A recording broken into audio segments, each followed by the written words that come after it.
Ukraine নিয়ন্ত্রিত রুশ অঞ্চলগুলোর প্রশাসনিক কর্মকর্তাদের সাথে শনিবার এক উচ্চ পর্যায়ের বৈঠকে বসেন রুশ প্রেসিডেন্ট ভ্লাদিমির পুতিন।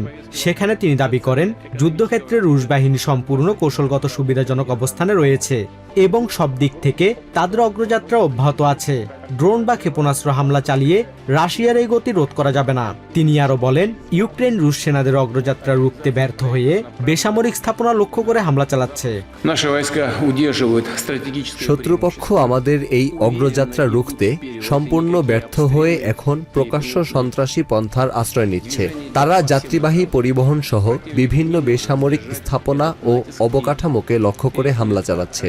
তবে কোনো ধরনের বোমাবর্ষণ বা ড্রোন হামলা এই পরিস্থিতি পরিবর্তন করতে পারবে না। রুশ প্রেসিডেন্টের এমন করা হুঁশিয়ারির মাঝেই কিয়েভে বইছে কিছুটা স্বস্তির বাতাস।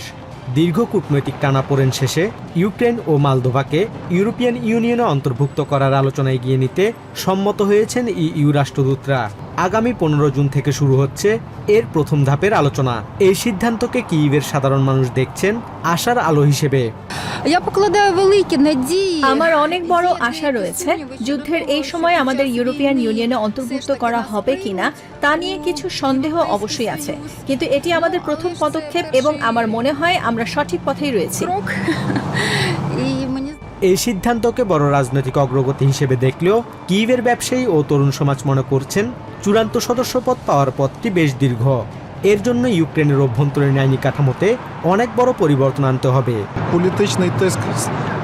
এই পদক্ষেপ এটাই প্রমাণ করে যে ইউরোপ দীর্ঘমেয়াদী ইউক্রেনকে সমর্থন দিতে প্রস্তুত। তবে ইইউতে যোগ দিলে ব্যবসা বাণিজ্যের প্রতিযোগিতা অনেক বাড়বে।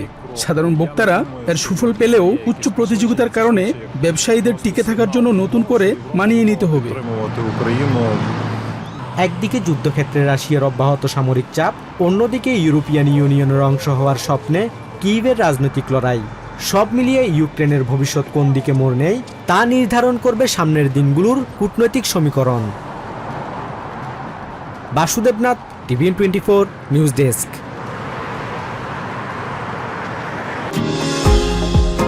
নিউ ইয়র্ক থেকে সম্প্রচারিত টিভিএন 24 টেলিভিশন বিশ্বজুড়ে বাঙালির কণ্ঠস্বর।